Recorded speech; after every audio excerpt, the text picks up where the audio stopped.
أعوذ بالله من الشيطان الرجيم. بسم الله الرحمن الرحيم.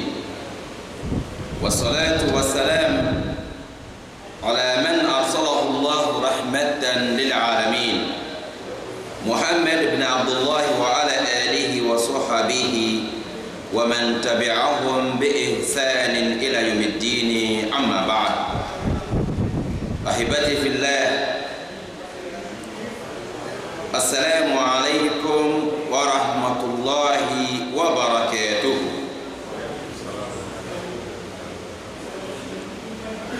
Alhamdulillah, aujourd'hui, vendredi 1er septembre, non? Décembre. Ah, à la fin, toujours, c'est décembre. D'accord. C'est décembre, Inch'Allah. Dans cette mosquée, l'une des maisons d'Allah subhanahu wa ta'ala de Carrefour de Yomba, Libreville, Gabon, ensemble avec vos chers amis, nous allons causer sur la famille de l'un des grands compagnons du prophète Mohammed sallallahu alayhi wa sallam. La famille de la meilleure créature après les prophètes. La famille de meilleure, la personne la plus honorée auprès d'Allah parmi les hommes ou parmi les créatures, sauf les prophètes et les messagers. Nous allons parler de la famille de cet homme-là qui a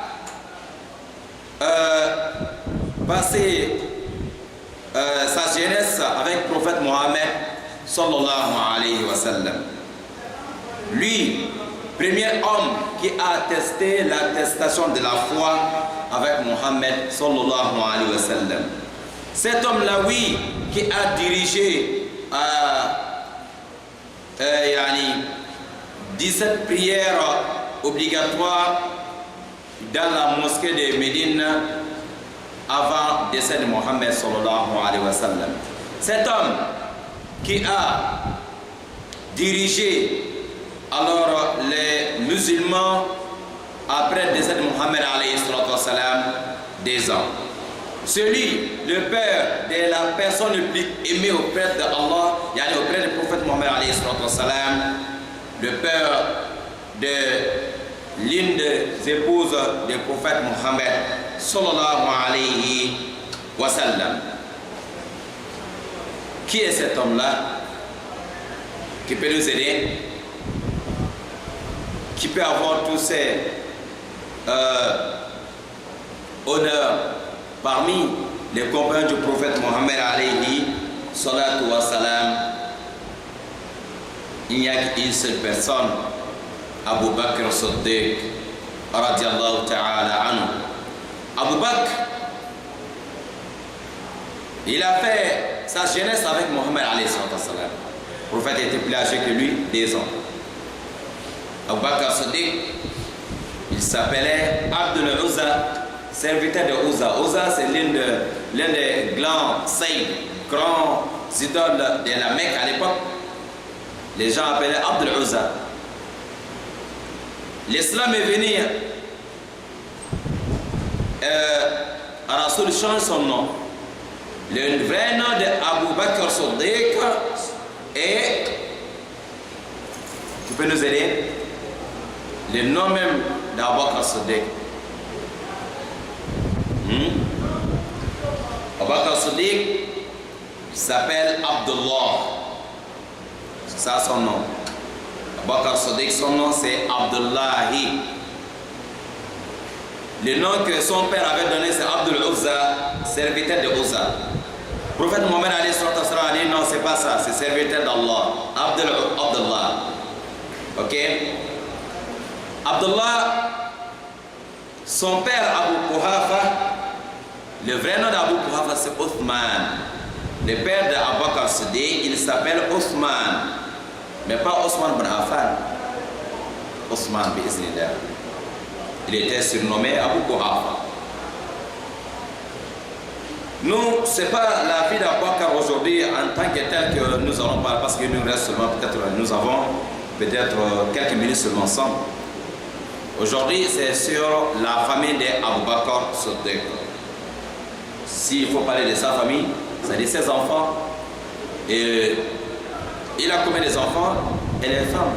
Il a épousé combien de femmes? C'est ça aujourd'hui que nous avons besoin, Inch'Allah Ta'ala.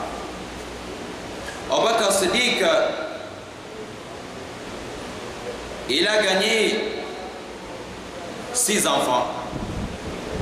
Parmi les 6 là, il a vu 5. Mais 6e est né après son décès. Il n'a pas vu 6e.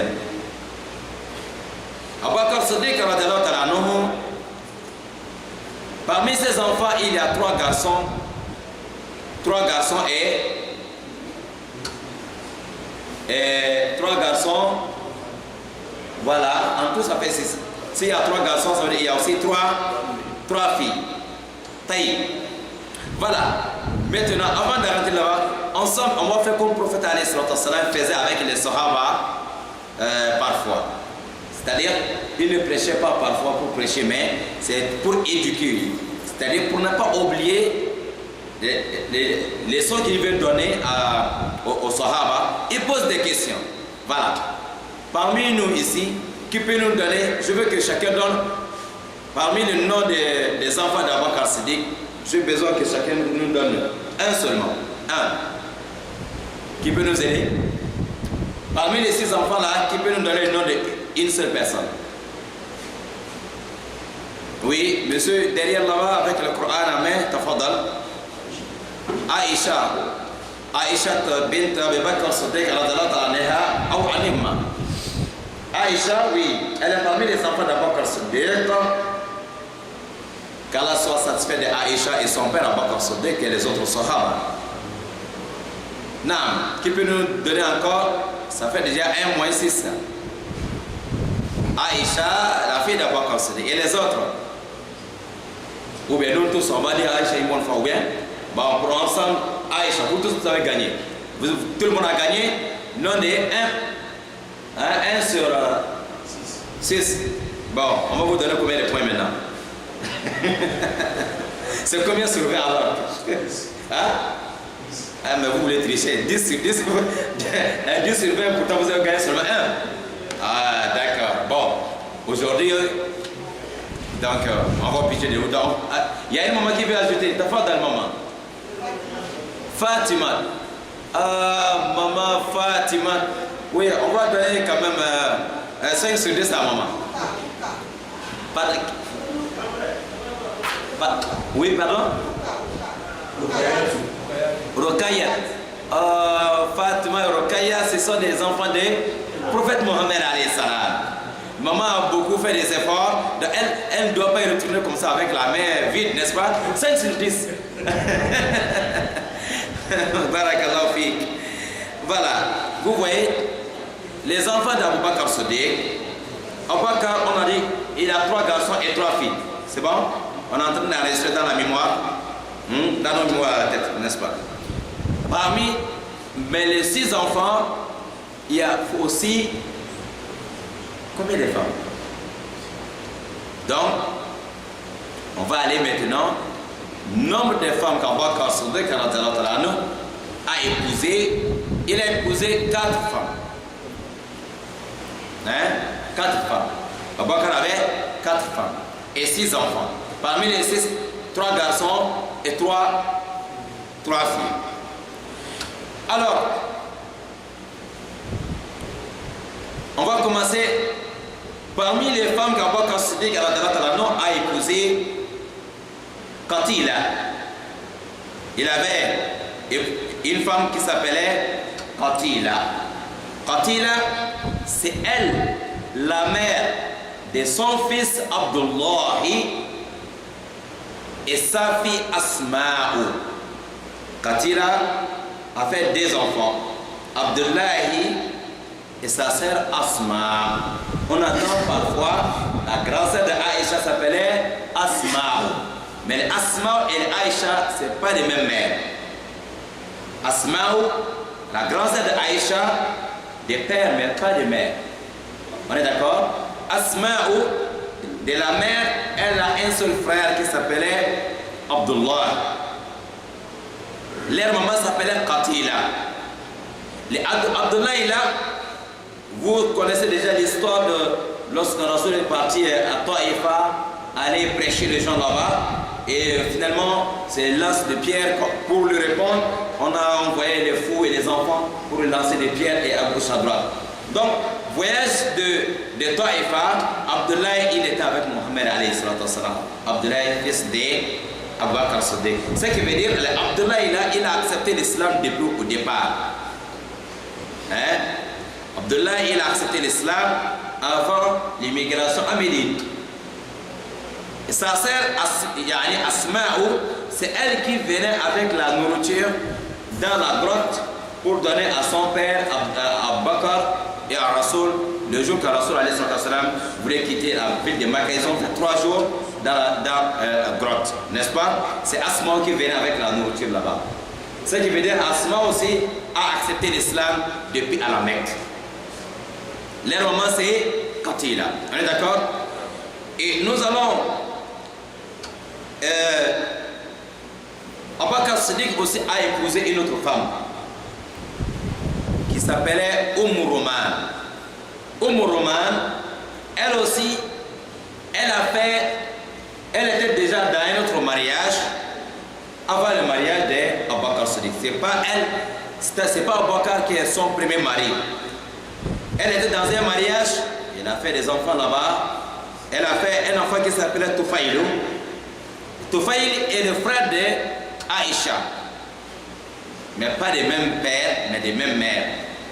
On est d'accord? Roman, il est rentré dans le mariage d'Abu Bakr Siddiq avec un enfant qui s'appelait Tufaïl.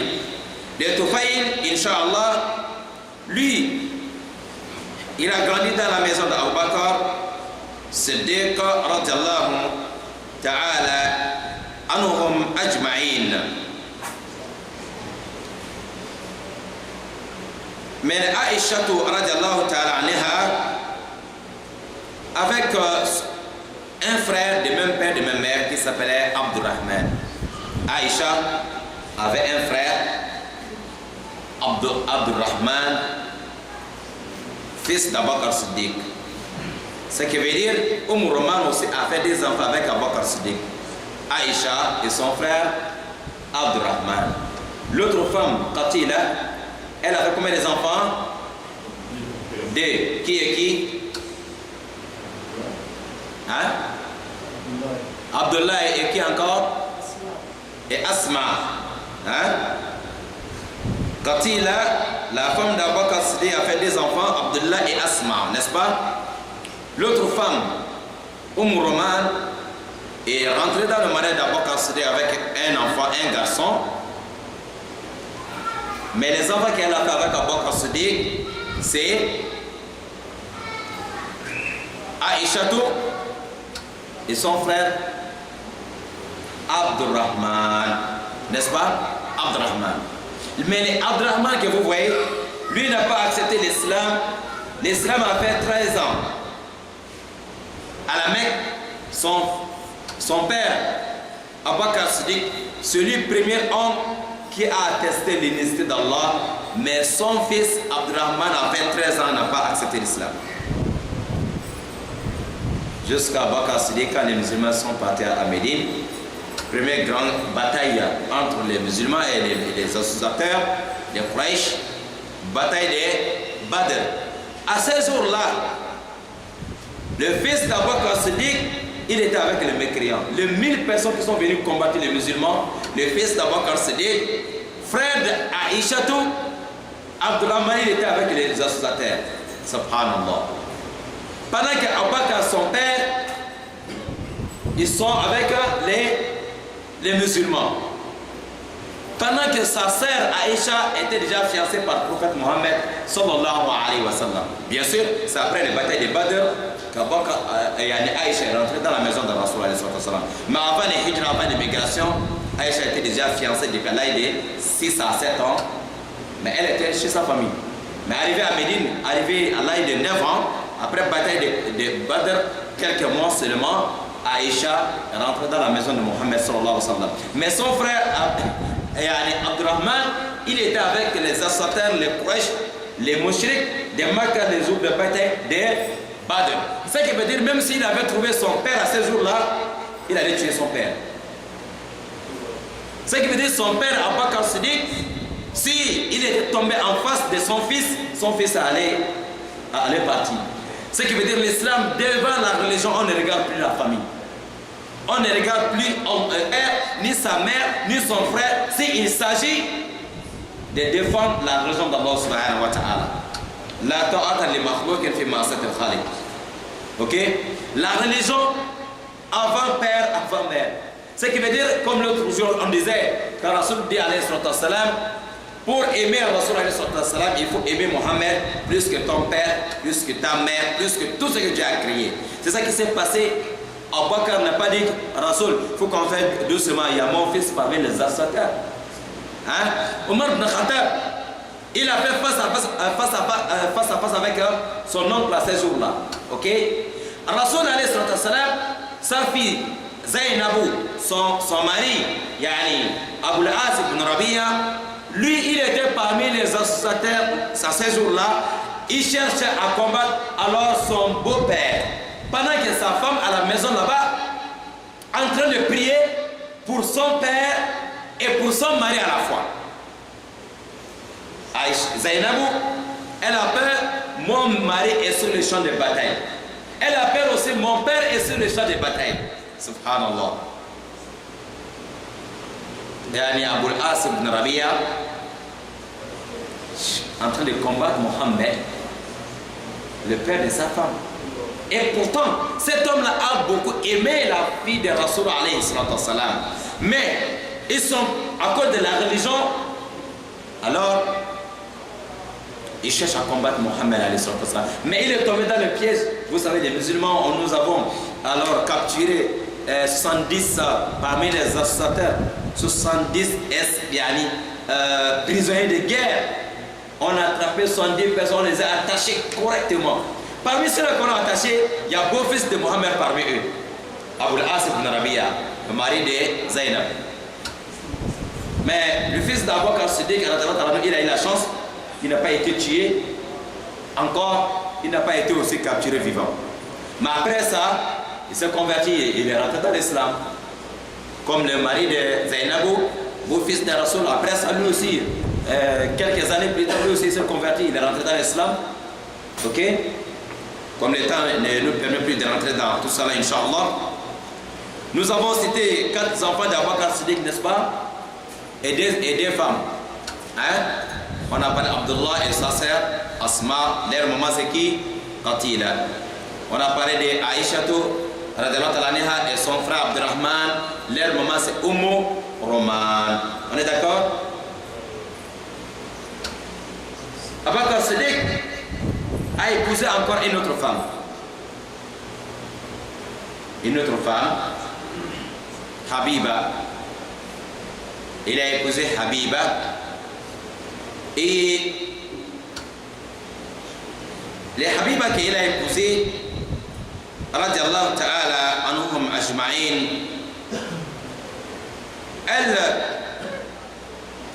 elle a fait un enfant. Elle aussi, elle a fait un enfant. L'enfant s'appelait Mohammed. Mohammed,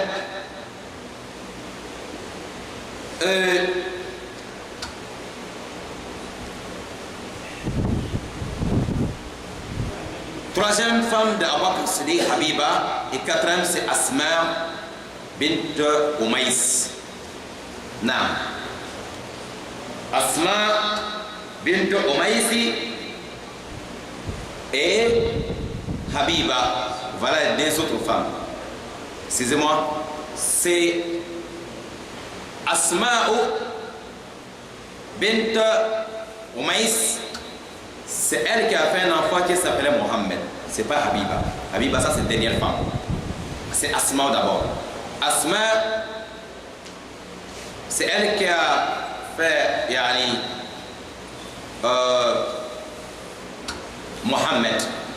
Mohammed, fils d'Abu Bakr Siddiq. Le Mohammed là, Lui, il est né sur la route entre Makka et Médine, entre Médine et la Mecque, en allant vers Mecque pour pèlerinage d'adieu. Mohammed a fait combien de pèlerinages dans sa vie? Rasoul a fait un seul pèlerinage. Pèlerinage Hajjatul Wada, pèlerinage d'adieu. À ce jour-là, il était accompagné par des Sahaba au nombre de 124 000 femmes et hommes. Les compagnons de Rasoul, les femmes et hommes, 124 000 personnes avec Mohammed pour son pèlerinage d'adieu. Parce que là-bas, il a fait des discours extraordinaires. Il a fait le khutbah des sermons que vraiment, il y a beaucoup de choses. Tout ce que Rasoul a dit au cours de ce pèlerinage. Après le pèlerinage, Rasoul il avait déjà 103 ans. Son pèlerinage qu'il a fait, il avait 63 ans. Après ça, quelques mois plus tard, c'est-à-dire après le mois de Zulhijjah, le mois de pèlerinage, le mois de Muharram est venu, et Sofra est venu, les 12 Rabi al-Awwal, les 12 Rabi al-Awwal, aujourd'hui c'est le combien même? C'est le 13 Rabi al-Awwal, comme hier. Les 12 Rabi al-Awwal, un lundi, le prophète est décédé. Après son pèlerinage d'adieu. Vous voyez? Il y a des gens qui ont bien fêté hier, parce que Rasoul est né le 12 Rabi al-Awwal, mais je pense qu'il devait diviser la journée. On fait 12 heures de temps, content, danser, chanter, boire, machallah, c'est le Mawlud, 12 heures de temps. Après ça, on va encore faire 12 heures de temps pleurer, parce que c'est le même jour que les Sahaba ils ont pleuré. C'est le jour du décès de Mohammed alayhi salam. Si tu es content que Mohammed est né le 12 Rabi al-Awwal, il faut être triste aussi. C'est-à-dire, le matin tu es content, vers la soirée il faut pleurer aussi que Mohammed est décédé le 12 Rabi al-Awwal. On est d'accord? Rasoul, il est né lundi. Il a reçu le premier verset du Coran lundi. Il est quitté de la ville de Makka lundi. Il arrive à Médine lundi. Il tombe malade lundi. Rasoul est décédé lundi. Sallallahu alayhi wa sallam. Il est né, comme majorité des savants voient, même s'il y a un peu de divergence, tout le monde soit unanime que Rasoul est né dans le mois de Rabi al-Awwal. Mais la date, on sait que aussi il est né lundi. Mais exactement, c'était le 12. Il y a un peu de divergence. Les savants ne sont pas unanimes que Rasoul est né réellement le 12. Mais lundi, lui-même il a dit qu'il est né lundi, c'est pour cela que je jeûne chaque lundi. On sait aussi qu'il est né, yani, 55 jours après bataille, après événement des fils, les gens qui sont venus pour détruire le Kaaba. 55 jours après cela, et c'était dans le mois de Rabi al-Awwal. Tout le monde sont unanimes. Mais c'était le 2 ou le 3, le 12. Un savant, un connaisseur ne peut pas jurer pour dire que exactement c'était le 12. Il n'y a pas un savant qui peut jurer. Tu peux dire, à mon avis, tu ne peux pas dire que mais c'est ça exactement. On est d'accord? Alors, s'il est né, bon, si tout le monde sont d'accord, par exemple, si c'est le 12 Rabi al-Awwal, n'oubliez pas aussi qu'il est né et il est décédé aussi le 12 Rabi al-Awwal. À ce jour-là, on voit qu'Omar ibn Khattab, il était devenu comme un fou. Il a perdu la patience. Omar il était là, il dit, si j'entends de la bouche de quelqu'un que Mohammed est mort, j'enlève la tête de la personne. Mohammed n'est pas mort, il est parti se reposer. Mohammed n'est pas mort, il est parti, peut-être il va faire quelques temps, après revenir. Il va revenir comme Moussa alayhi salam. Il a fait 40 jours, il est parti faire 40 jours avec Allah subhanahu wa ta'ala. Mohammed a fait la même chose, il n'est pas mort. Celui qui dit que Mohammed est mort, je vais le tuer. C'est comme ça. Omar s'est comporté devant les gens. Et c'est des jours comme ça, il y a d'autres en train de danser. Pendant que c'était chaud dans la mosquée de Médine à ces jours-là. On doit faire tous les deux. Sans dire que Mawlud est autorisé, n'oubliez pas aussi que le jour de 12 Rabi al-Awwal, on doit aussi montrer que nous sommes tristes. On doit faire beaucoup de Inna lillahi wa inna ilayhi raji'un, n'est-ce pas? Et à ces jours-là, et pour calmer Abu Bakr Siddiq, wallah, c'était dur, c'était difficile. Abu Bakr Siddiq, Il y a des Sahaba qui mangeaient, ils ont entendu la nouvelle, ils sont restés comme ça. La nourriture qui est dans la main, c'est pas tombé, ils n'ont pas avalé. Ils sont restés toute la journée. Il y a des Sahaba qui marchaient. Lorsqu'ils ont entendu qu'il y a un Rasul, ils sont restés comme ça, debout toute la journée. Ils ne savent plus quoi dire, ils ne savent plus quoi. Ils ne peuvent pas même faire un pas ni devant ni arrière. Lorsqu'ils ont entendu que Mohammed est dit, c'était 12 Rabiul Awwal. Le même jour de Maouloud, comme on peut dire. Et c'était vraiment compliqué. La seule personne qui a pu calmer les gens ces jours-là, c'est Abu Bakr Siddiq. Abu Bakr, il restait toujours à côté de Rasulullah. Mais quand, à un moment donné, il a senti que la maladie c'est un peu léger, Rasul va bien, Abu Bakr est parti à la maison. Avant qu'il retourne, voilà, on est parti appeler Abu Bakr Siddiq. Quand Abu Bakr est venu trouver que la mosquée, les gens pleurent à gauche, non, toute la ville de Médine, un événement qu'on n'a jamais vu, on n'a jamais vécu. Décès de Rasul, celui qui est venu nous faire sortir des ténèbres vers la lumière, lui il est parti, subhanallah. Quelle épreuve! Oui, il n'y a pas une épreuve qui dépasse le décès de Mohammed alayhi salam. C'est le jour qu'on doit pleurer d'ailleurs. Ce n'est pas le jour de danser. Une dame, elle a perdu son père et son grand frère et son mari au cours de la bataille de Uhud. Lorsqu'on arrive à Médine, on dit madame, votre papa est resté là-bas. Inna lillahi wa inna ilayhi raji'un.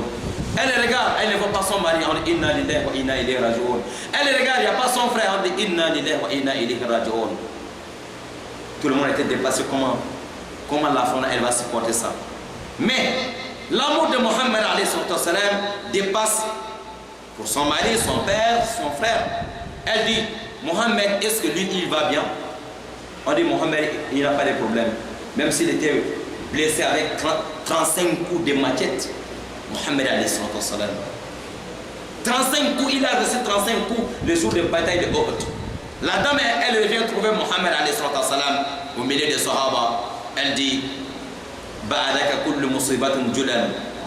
après, en tant que Mohammed lui-même, il va bien.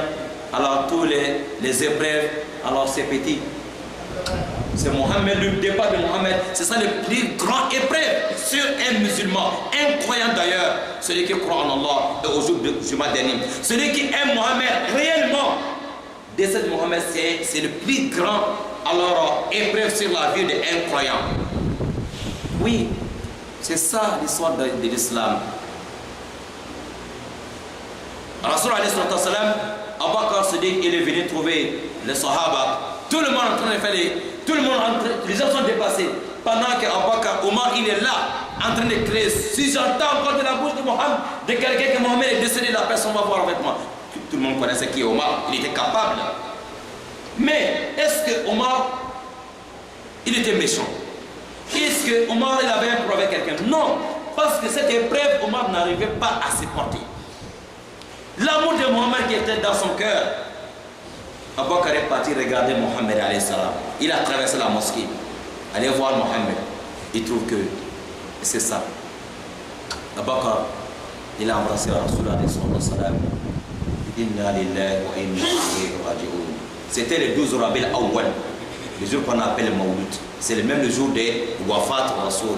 Yawm Wafat Rasul, c'est le même jour qu'on appelle Yawm al-Maouloud, Nabi alayhi salam. Et ce qui va se passer, Abu Bakr est sorti, il trouve Omar qui est sur le minbar. Il fait Omar descend, Omar il refuse de descendre. Omar, Omar il refuse. Mais par respect pour Abu Bakr, Omar respectait trop Abu Bakr Siddiq. Il n'a pas crié sur Abu Bakr. Mais il n'a pas descendu, il est resté là-bas. Abu Bakr est monté sur le minbar, il est à côté d'Omar. Il dit, Man kana ya'budu Muhammadan فإن محمد قد مات ومن كان يعبد الله فإن الله حي لا يموت. Celui qui faisait son adoration pour Mohammed, Mohammed est mort, il est décédé. Mais celui qui faisait ses adorations pour Allah, Allah est vivant, éternel. Allahu Akbar. C'est là toute la mosquée, tout le monde était calme. Omar dit que c'est là que lui il a compris que c'est la vérité. C'est là Abu Bakr a récité les versets coraniques. Omar dit, on dirait que lui n'avait jamais entendu ce verset dans le Coran. C'est ça, c'était le jour de Mawlud. Quelle tristesse, quelle épreuve sur les musulmans. Mais c'est que nous, on ne maîtrise pas l'histoire de l'islam. On ne connaît même pas la vie de Mohammed. On se comporte, c'est moi qui aime Mohammed plus que tout le monde, Mohammed. Tu aimes Mohammed plus que tout le monde. Si c'était vrai, tu devais connaître Mohammed plus que tout le monde. Et aimer Mohammed plus que tout le monde. C'est le jour que les Sahaba, tout le monde a pleuré. Et ce n'était pas le jour de danser. Abu Bakr Siddiq, radiyallahu ta'ala anhu, ce livre, comme on entendait parler de ses enfants, sa femme, Yani Qatila, le père d'Abdullah et Asma, l'autre femme, Roman, maman d'Abdurrahman et Aïcha, et l'autre enfant qu'elle a fait avant le mariage d'Abu Bakr Siddiq. Abu Bakr Siddiq, il a épousé Yani Asma, fils de Umays. Comme j'ai dit, Asma, elle a accouché sur la route lorsqu'on partait pour dernier pèlerinage et premier pèlerinage de Mohammed alayhi salatu wassalam. Mohammed là, c'est là-bas lorsqu'elle a accouché sur la route. Imagine une femme enceinte, elle sort sur la route entre Makka et Médine, ça fait combien de kilomètres dans le désert pour aller adorer Allah subhanahu wa ta'ala. Tout le monde veut profiter, faire le pèlerinage avec Mohammed alayhi salatu wassalam. Elle a accouché sur la route. C'est pour cela que nous avons appris, lorsqu'une femme accouche, pendant les travaux de pèlerinage ou sur la route, comment cette femme doit faire les travaux de pèlerinage. C'est à cause de cette histoire-là qu'on a appris ça. N'est-ce pas? Mohammed là, lorsqu'elle arrive à l'âge de peut-être 2 ans ou 2 ans quelques mois, son père Abu Bakr Siddiq est décédé. Abu Bakr est décédé, laissé Mohammed, il était encore bébé, n'est-ce pas? Sa mère, Asma, fils de Umays, c'est Ali ibn Abi Talib qui a épousé la femme d'Abu Bakr Siddiq. Asma, fils de Yani Asma, la fille de Umays. La mère de Mohammed, c'est Ali ibn Abi Talib qui a encore épousé la femme là après Abu Bakr Siddiq. C'est pour cela Mohammed il a été élevé par Ali ibn Abi Talib. Lorsque Ali est venu au pouvoir, il avait nommé le Mohammed le gouverneur des musulmans en Égypte. Mohammed, il était fils d'Abu Bakr Siddiq, mais il a grandi dans la maison d'Ali ibn Abi Talib. Parce que sa mère a été épousée par qui? Ali ibn Abi Talib. Les ennemis de l'islam, les ennemis de la famille de Rasoul, les ennemis d'Abu Bakr et Omar, qui ont insulté Abu Bakr, dit qu'Abu Bakr il est dans l'enfer. Mais ils ont dit qu'Ali seulement qui va rentrer dans le paradis parmi les compagnons de Rasoul. Pourquoi Ali a épousé la femme d'Abu Bakr Siddiq? Pourquoi Ali a donné sa fille, Yani, Kulthum, à Omar ibn Khattab au mariage? Pourtant, si Ali sait qu'Omar était kafir. Comme les cinq mécréants, ils disent qu'Omar est kafir. Omar est kafir, vous dites que c'est Ali qui est bon. Mais pourquoi Ali donne? Est-ce que l'islam a permis de donner ta fille à un kafir au mariage? Pourquoi Ali donne sa fille, Yani, Kulthum, à Omar ibn Khattab? Pourquoi Omar a donné sa fille Hafsa à Rasoul au mariage? Pourquoi Rasoul dit à Omar, plusieurs fois tu vas rentrer dans le paradis? Donc ces gens-là, ils maîtrisent la religion plus que Rasoul. Ils ne sont pas dans la religion de Mohammed. Plutôt, ils sont dans une religion sunnatul bashar. Une religion fabriquée par l'homme. Vous allez insulter les Sahaba? Ok, on termine en disant, ça c'est le 5e enfant d'Abu Bakr Siddiq, n'est-ce pas? Hein? Ça c'est le 5e. Je pense qu'on a déjà mémorisé les restes. Ça c'est le 5e, Mohammed. 6e enfant, Abu Bakr n'a pas vu le visage de son 6e enfant. Cette fille de Abu Bakr Siddiq, sa maman, c'est Habiba. Habiba, elle était croyante musulmane qui a fait voyage de Habasha avec son mari Ja'far, frère Ja'far bin Abi Talib. Ja'far, c'est le frère d'Ali bin Abi Talib. Vous savez, pendant les batailles de Mu'tah, il y avait 3000 musulmans en face des 200 000 militaires qui sont prêts pour détruire l'islam. 3000 musulmans en face des 200 000. Mais tous les chefs que Rasoul avait nommés, tous les chefs là, tous les trois là, ils sont tombés sur les champs de bataille. Parmi les trois là, il y avait Ja'far, frère d'Ali bin Abi Talib. Quand Ja'far est tombé là-bas, tous les trois sont tombés. Khalid bin Walid, finalement, qui s'est autoproclamé chef, mais il a reçu. Les 3000, ils ont reçu contre 200 000 avec tellement il y avait personne qui maîtrisait les plans de guerre plus que Khalid bin Walid. Jusqu'à aujourd'hui, les plans de guerre de Khalid bin Walid, c'est ça qu'on étudie aujourd'hui, tous les militaires du monde aujourd'hui, musulmans ou pas, c'est le plan de guerre de Khalid bin Walid qu'on utilise. At-Takbir. Quand Ja'far est décédé là-bas, sa femme Habiba, c'est après Abu Bakr Siddiq qui a épousé la femme de Ja'far. Cette femme-là, pendant qu'elle était en grossesse, Abu Bakr Siddiq est décédé avant l'arrivée de l'enfant. Cette fille-là, elle s'appelait Asma, Umm Kulsum, la fille d'Abu Bakr Siddiq, sa maman s'appelle Habiba, la femme des défunts, de Ja'far bin Abi Talib. Ok? Voilà, notre causerie était sur la famille d'Abu Bakr Siddiq. Pour aimer les Sahaba, ça commence par d'apprendre, connaître d'abord qui est cet homme-là. Qui est Abu Bakr, il avait combien de familles, il avait combien d'enfants. Nous avons Abu Bakr Siddiq avait épousé 4 femmes et 6 enfants. Parmi les 6, 3 garçons et 3 filles. L'autre femme, Qatila, c'est elle, la mère Asma et Abdullah. Ok? Et l'autre femme, Roman, c'est elle la mère d'Abdurrahman et Aïcha. Et l'autre femme, Asma, la fille de Umaïs, c'est elle la mère de Mohammed. Voilà, finalement, la Asma qui a été épousée par Ali bin Abi Talib. Et l'autre femme, Habiba, la femme de Ja'far qui est décédée sur le champ de bataille de Mu'tah et qu'Abu Bakr a épousé encore, elle a fait Kulsum, Kulsum qui est née après décès d'Abu Bakr Siddiq. Mais tous les 6 enfants se sont convertis et tous sont des musulmans. Il n'y a pas un parmi eux qui a refusé l'islam. Même au départ, comme on a dit, Abdurrahman il avait refusé il était avec les Mécrins les jours de bataille de Badr. Il a combattu son père, mais après, mashallah, il s'est converti à l'islam. On demande à Allah de nous compter parmi des amis, ceux qui vont aimer Rasul alayhi salatu wassalam et tous les sahaba, inshallah ta'ala. Wa hadha wa akhiru da'wana alhamdulillahi rabbil alamin. Subhanaka Allahumma wa bihamdika ashhadu an la ilaha illa anta astaghfiruka wa atubu ilayk. Wassalamu alaykum wa rahmatullahi wa barakatuh. Kum ila salat yarhamkumullah.